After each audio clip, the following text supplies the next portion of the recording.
When she said it, I almost laughed. Not because it was funny, but because it was so predictable. My sister-in-law, Tessa, had that tone that could make even a compliment sound like an insult wrapped in perfume. We'd just moved into our new place, a modest 2-bedroom apartment overlooking the park. My husband, Jake, and I had spent weeks painting the walls ourselves, building IKEA furniture at midnight, and finding secondhand decor that actually made the place feel like home. It wasn't fancy. It wasn't big, but it was ours. The first time Tessa walked in, she wrinkled her nose like she'd stepped into a college dorm. "Oh, it's cute," she said, dragging out the word. "Like student housing, nostalgic." Jake forced a laugh. I didn't. She set her designer purse on the counter, the same purse she once bragged cost more than her first car, and looked around like she was appraising a listing she'd never buy. "It's cozy," she added, which in Tessa speak meant tiny. I smiled politely and offered her coffee. She declined, saying she didn't drink instant anything. That was Tessa in a nutshell. My husband's older sister, married to Mark, a real estate agent who thought humility was a suburb he hadn't sold in yet. They lived in a 5-bedroom house with quartz countertops and an outdoor kitchen they barely used. Every family gathering turned into a brag-off about renovations, investments, or the struggles of managing multiple properties. I didn't play that game until she made it personal. Later that evening, Jake pulled me aside while we were cleaning up dinner. "Please don't take her comments seriously," he said. "That's just how Tessa is." I sighed. "I know. But one day she's going to say the wrong thing to the wrong person." He smiled softly. "She already did, my wife." I tried to let it go. Really, I did. But the next few weeks made it impossible. Tessa started bringing up our apartment every time we saw her. At Mom's birthday dinner, "How's life in your little shoebox?" At the family barbecue, I'd feel so claustrophobic in that place. I need space to breathe. At Thanksgiving planning, "Oh, you probably don't have room for guests anyway." Every jab was laced with sugar, delivered with a fake laugh and that same tilt of the head. She thought she was subtle. She wasn't. The thing is, I wasn't jealous of her house. I was frustrated by her attitude, because what she didn't know, what no one in the family knew, was that Mark's perfect life was cracking. Jake had accidentally overheard him on the phone at work one afternoon. Mark was trying to sell one of his own properties fast, below market value. Apparently, he'd made a few bad investments, over-leveraged a second mortgage, and was quietly panicking about a looming bankruptcy. Jake told me, swearing me to silence. "It's not our business," he said. "They'll figure it out." But that little secret stuck in the back of my mind, especially every time Tessa opened her mouth about humble living. A few weeks later, we hosted family dinner, something I was both nervous and proud about. It was the first time everyone would see our place as a home, not just a temporary stop. I cooked for hours. Lasagna, garlic bread, a salad that took way too long to assemble. I set the table with candles, printed name cards, and even bought new plates. When Tessa walked in, she looked around and smirked. "Oh, you've decorated since last time. It's sweet." Then she leaned toward Jake and said, just loud enough for me to hear, "I'd go insane living here." That was it. Something in me snapped. Not in anger, but in clarity. I smiled through dinner, kept conversation light, and poured her extra wine. But while she talked about how lucky she was to have Mark, I noticed the way her smile didn't reach her eyes. The way she clutched her phone every few minutes. The way Mark avoided eye contact when Jake mentioned work. After dessert, she walked into our tiny balcony to take a call. Through the glass, I caught one phrase. "I told you to transfer it before Friday, Mark. We can't miss another payment." I pretended not to hear. When she came back in, she was all fake smiles again. "Anyway," she said, looping her arm through mine, "maybe one day you'll upgrade too. Don't worry, and we all start somewhere." I laughed softly. "You're right," I said, "and sometimes we end up right where we started too." She blinked, confused. I just smiled, because in that moment, I realized something. Karma doesn't always need help. Sometimes it just needs timing and patience. And I had both. That night, after everyone left, Jake asked, "You okay?" I nodded. "Better than okay." He frowned. You're planning something, aren't you? Not yet, I said. But when the time comes, she'll understand what humble living really feels like. He raised an eyebrow. Should I be worried? I smiled. Only if you tell her. He laughed nervously. Not a chance. I kissed his cheek, blew out the candles, and thought about the way Tessa's voice had cracked on that balcony. Because soon, and she didn't know it yet, that same voice would be calling me for help. And when she did, I'd be ready. A week after that dinner, Jake got a call from his mother. She wanted to plan an early holiday get-together. Just the immediate family. Translation. Everyone, including Tessa. I didn't mind. By now, I had perfected the art of smiling through discomfort. But when Jake hung up, his expression told me something was off. What is it? I asked. He hesitated. Mom said Tessa and Mark might need a place to stay for a while. I froze. Stay, as in, here? Just for a bit, he said carefully. Apparently there was some kind of issue with their house. A pipe burst or something. Or something, I repeated flatly. He sighed. Look, I know you two don't exactly get along, but... Jake, I cut in. You know this has nothing to do with not getting along. It's about respect. She's treated me like dirt for years. I know. But she's family. I stared at him for a long moment. So am I. That shut him up. 2 days later, Tessa called me herself. Her voice was sweet, too sweet. Hey, sis, she sang. You probably heard we're having some home troubles. You don't mind if we crash for a bit, do you? Just until the repairs are done. I wanted to ask, what repairs? The emotional kind? The financial kind? But instead I said calmly, of course. You're welcome here. She exhaled dramatically, as if she'd been holding her breath. Oh, thank you. You're a lifesaver. Don't mention it, I said, and meant it in a very different way. When they arrived, Tessa had 3 suitcases and an expression that screamed inconvenience. Mark looked exhausted. His designer watch was gone, and his suit jacket had a small tear near the pocket. Sorry about the mess, I said, gesturing toward our small living room. We weren't expecting guests. It's cozy, Tessa said again, glancing around. Still feels like college, though, I smiled. Then it'll feel nostalgic for you. You were always the queen of study groups, right? She laughed stiffly. Right. Jake shot me a warning look. I just busied myself setting up their room, the smaller guest space we normally used for storage. It had a futon, a dresser, and not much else. Wow, she said, looking around. Minimalist. Functional, I corrected. Mark dropped his duffel bag with a sigh. It's fine, Tess. We're lucky to have a place. That was the first time I'd ever heard him sound humble. The first few days were awkward. I tried to stay out of their way, but Tessa seemed determined to find things to critique. The water pressure is a little weak. These walls are so thin, I can hear everything. Do you not have a dishwasher? Each comment was a small jab, and I let her have them. Because the more she talked, the more obvious it became. She was unraveling. At night, I could hear her whispering to Mark behind the door. Words like debt, lawyer, and payment floated through the thin walls. Once, I walked into the living room early in the morning and caught her staring blankly at her phone, tears in her eyes. When she saw me, she quickly wiped them away and muttered something about allergies. I said nothing. But inside, I could feel a storm brewing. It was the following weekend when the truth finally came out. Jake and I were sitting at the table eating breakfast when Mark joined us, looking defeated. He rubbed his temples and said quietly, "We might need to stay longer than expected." Jake frowned. How long? Honestly, I don't know. The bank's freezing one of our accounts. Some of the renovations went unpaid, and Tessa doesn't want the family to know. I stayed quiet. Mark looked at me, embarrassed. You've been kind to us, and I appreciate it. I'll make sure to repay you somehow. I smiled softly. Don't worry about it. Everyone needs a little help sometimes. Behind me, I could hear Tessa coming down the hallway. She froze when she realized what we were talking about. Mark, she hissed. You promised not to tell them. Her voice cracked mid-sentence. For the first time, I saw something raw in her.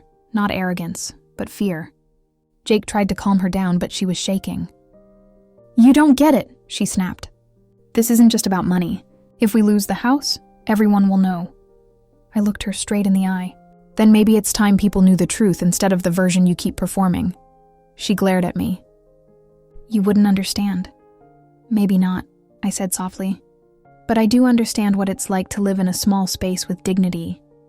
And that's something money can't buy.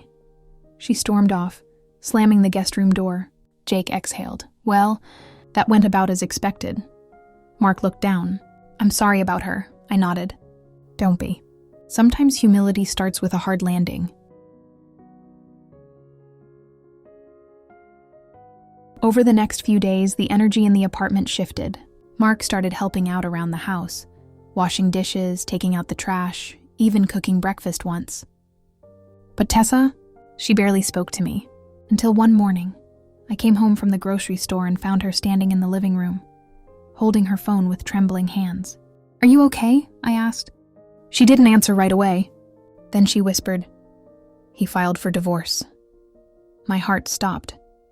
Mark? She nodded numbly. He texted me.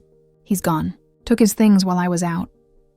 For a long moment, neither of us spoke. She just stood there, clutching her phone like it might rewind time. Then, without thinking, I walked over to the counter, grabbed the spare key we kept there, and placed it gently in her hand. Her confused eyes met mine. I smiled softly. Good thing you like small apartments, Tessa. You'll be staying here, at least for now. Her face crumpled. You're serious, completely. She started to cry, not the dainty tears she'd use for sympathy, but the kind that come when pride finally breaks. And that's when I realized, sometimes the people who mock you most aren't cruel. They're just terrified you've learned to live without what they can't. The first morning after Mark left, the silence in the apartment felt different. It wasn't awkward anymore. It was heavy. I found Tessa sitting at the kitchen table wearing one of Jake's old hoodies, staring blankly at her untouched cup of tea. The woman who once bragged about 5-star brunches now looked small. I placed a plate of toast in front of her. She blinked, as if startled that someone was still being kind to her. You don't have to feed me, she murmured. I know, I said simply. But I also know you haven't eaten since yesterday. She hesitated, then took a bite. Quietly, slowly. The morning light streamed in through the window, catching the puffiness around her eyes. For the first time, I didn't feel anger toward her, just an odd kind of pity. Over the next few days, Tessa became a ghost in our home. She barely spoke, barely ate, and kept her phone face down on the table. Jake did his best to comfort her, but even he seemed conflicted. He told me later, I feel bad for her, but she kind of made her own mess. I nodded. Yeah, but it's still a mess someone has to clean up. He smiled faintly. You'd say that? Maybe he was right. I wasn't doing this because I wanted to be the bigger person. I was doing it because I wanted my son, and myself, to see what grace looked like when pride wasn't part of the picture. One night I heard soft crying coming from the guest room. I almost ignored it, but something pulled me toward the door. When I knocked gently, Tessa sniffled and said, Come in. She was sitting on the bed, clutching a framed photo of her and Mark, smiling, polished, perfect. I thought we were untouchable, she whispered. We had everything. Sometimes everything means nothing real, I said quietly. She looked up at me, her mascara smudged. Do you think I'm a bad person? I sat beside her. I think you were proud and hurt people who didn't deserve it. But bad? No, just lost. She stared at me, searching for sarcasm, but there wasn't any. Her lips trembled. I don't know what to do. I can't go back to Mom and Dad. They'd never let me live it down. Then don't go back, I said. Start over, her brow furrowed. Start over with what? I don't even have a job. I smiled softly. Good thing you're living with someone who works in HR. Over the next week, Tessa began helping around the apartment. At first it was small, washing a few dishes, folding laundry. But then she started cooking dinner, organizing the cabinets, even tutoring my son with his homework. He adored her. She made him laugh, something I hadn't heard much lately. One afternoon, I came home to find her sitting cross-legged on the floor with him, teaching him how to draw. He looked up at me and said proudly, Auntie Tessa says mistakes make drawings better. I looked at her and she smiled shyly. Guess I'm learning that too. It was a strange, beautiful moment, like watching a mirror crack, then catching the sunlight in its broken pieces. A few days later, I helped her put together a resume. We sat at the kitchen table for hours, trying to make her old career sound less socialite, more professional. When we finished, she looked at the screen and whispered, "Do you really think anyone will hire me?" "Not if you don't believe they will," I said. "Confidence isn't arrogance. You used to wear it like armor. Time to wear it like purpose." She laughed weakly. "You sound like a motivational poster." "Then take the advice," I teased. Weeks passed, and little by little Tessa found her footing. She landed a part-time job at a local boutique. It wasn't glamorous, but it was hers. One night she came home grinning, holding a small paper bag. "I got my first paycheck," she said, her eyes shining. "It's not much, but..." "Don't finish that sentence," I said. "You earned it." She nodded. Then, after a pause, she added softly, "I've been thinking about getting my own place soon." There it was, the independence I'd been waiting for her to find. Jake overheard and smiled proudly. "You've really turned things around, Tessa." She looked at both of us, her expression humble and sincere. "You two didn't just give me a place to stay, you gave me a reset button." The next weekend, Jake's parents invited everyone for a small family lunch. I wasn't sure if Tessa should come, but she insisted. "I need to face them," she said. When we arrived, her mother greeted us with the same polished charm as ever. But when she saw Tessa, her eyes widened. "Oh, darling, we heard about the divorce. How are you holding up?" Tessa smiled gently. "I'm okay, Mom, really, just finding myself again." Her mother blinked, unprepared for humility. "Well, that's good, I suppose." At the table, the conversation turned to small talk. But at one point, her mother said something that made me hold my breath. "I'm glad you're spending time with your brother's wife," she said to Tessa. "I hope she's been kind." Tessa looked right at me and smiled. "She's been more than kind. She's been family." The room went quiet. For once, not in discomfort, but in realization. Because sometimes grace speaks louder than pride ever could. Later that evening, when we got home, Tessa handed me the apartment key back. "Keep it," I said. She shook her head. "No, I don't think I'll need it anymore. But thank you for letting me use it when I did." I smiled. "Anytime." And as she walked out the door, a strange peace settled in the room. This time, the silence didn't feel heavy. It felt earned. It had been 6 months since Tessa moved out. She'd found a small apartment downtown. Nothing fancy, but filled with light. She'd even adopted a cat she named Sunny, and from the way she spoke about her new life, I could tell she finally meant it when she said she was happy. We still texted every week. She'd send me little updates, her first promotion, a picture of her cooking dinner, or a meme about karma and humility. It made me smile every time. Then, one day in early December, she texted me something unexpected. "Mom's planning a big holiday dinner. She asked if you'd come, said she wants to make amends." I stared at the message for a while. Part of me wanted to say no. Part of me wanted to remind her of all the dinners where I'd been talked down to, laughed at, or left out. But another part, the part that had learned to move forward, simply replied, "We'll come." The night of the dinner, I wore a simple red sweater and brought a homemade cake, the same chocolate recipe Tessa used to mock for being too basic. Jake looked at me as we parked in front of his parents' house. "You sure about this?" I smiled. "Yeah. Let's see what the new world looks like." When we walked inside, the air was warm with cinnamon and clove. The table was set beautifully, candles, crystal glasses, even name cards. But this time something was different. The tension I used to feel wasn't there. Tessa met us at the door with a wide grin. She looked radiant, healthy, calm, free. "You made it," she said, hugging me tightly. "I'm really glad you came." And for the first time since we'd met, I hugged her back, genuinely. Dinner was surprisingly comfortable. Even her mother, who used to throw thinly veiled insults like confetti, was polite, reserved. At one point, she even said, "You really helped Tessa get through a dark time. I can't thank you enough." I blinked, almost laughing from shock. She did most of the work herself, I replied. Tessa squeezed my hand under the table, smiling. Not without you.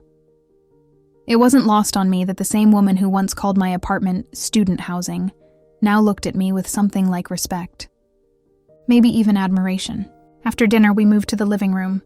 Tessa disappeared into the hallway for a moment, then returned with 2 neatly wrapped boxes, one for me, one for Jake. I didn't know what to get you, she said softly, so I made something instead. Inside the box was a framed photo.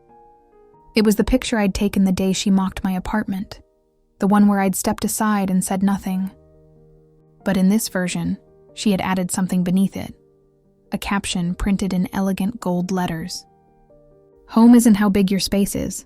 It's who lets you in when you have nowhere else to go. My chest tightened. I glanced up at her, my throat burning. You didn't have to... She interrupted, shaking her head. No, I did. Because that day I made you feel small. And you still gave me a key when I was the one who'd lost everything. You taught me what real family looks like. The room went silent. Even her parents looked moved. Her mother's eyes glistened behind her glasses. Later, as the night wound down, Tessa's father raised a toast. To lessons learned, he said, smiling, and to the people who teach them with kindness. Everyone lifted their glasses. And for the first time in years, I didn't feel like an outsider. I felt like family. Not because they finally accepted me, but because I no longer needed their approval to belong. When Jake and I were leaving, Tessa walked us to the car. The cold air bit at our cheeks, and the snow crunched softly beneath our boots. Thank you, she said again, her voice trembling slightly, for not giving up on me. I smiled. You did the hard part, Tess. I just left the door open. She laughed quietly, wiping a tear. You know, I used to think power came from control, but now, I think it comes from grace. I nodded. It does, but grace hits harder when it's quiet. She hugged me one last time and whispered, Merry Christmas, sis. As I drove away, I looked in the rearview mirror, and there she was, standing under the soft glow of the porch light, waving goodbye. Not the shallow, smug woman I once knew, but someone reborn, humble, grounded, real. That night, as I placed her framed photo on our living room shelf, my son came over and read the caption out loud. Home isn't how big your space is, he said slowly. It's who lets you in when you have nowhere else to go. He looked up at me. Mom, is that about Aunt Tessa? I smiled, pulling him close. Yeah, sweetheart. It is, he thought for a moment. Then we must have a really big home. I kissed his forehead, my heart full. Yeah, baby, we do. And as the lights from the Christmas tree flickered softly across the room, I realized that forgiveness wasn't weakness. It was strength wrapped in peace. And sometimes the best revenge isn't proving people wrong. It's watching them grow into the kind of people who finally make things right,